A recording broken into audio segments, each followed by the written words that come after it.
বাংলাদেশের উন্নয়ন উৎপাদনের কাজের বিএনপির ভাববিপ্লবী চেয়ারম্যান জনাব তারেক রহমান, উপস্থিত নেতৃবৃন্দ, উপস্থিত নারায়ণগঞ্জ হিজলা কাবিনেট সহ বরিশাল বিভাগের সকল পর্যায়ের নেতৃবৃন্দ, জনসাধারণ ভাই বোনেরা, আপনাদের সকলকে শুভেচ্ছা জানাচ্ছি, সালাম জানাচ্ছি। আজকের এই ঐতিহাসিক সমাবেশে আমার চেয়ারম্যানের সামনে আমি একটি কথাই বলতে চাই।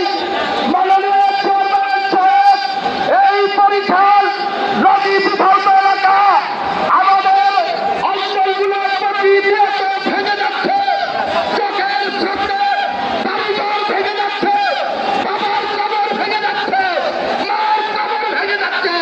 আপনি এই বরিশালের নতুন আমাদের জন্য কার্যকর পদক্ষেপ নেবেন ইনশাআল্লাহ।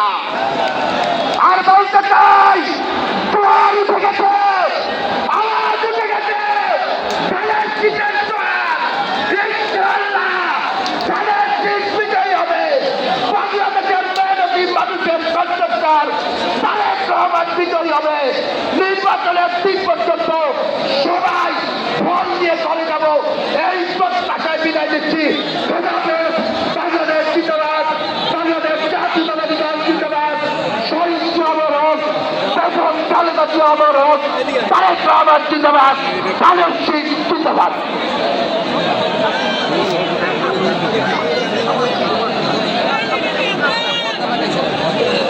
প্রিয় সমাবেশ, এবারে বক্তব্য রাখবেন বরিশাল বিএনপির বিপ্লবী আহ্বায়ক মহাবীর ভাইয়েরা,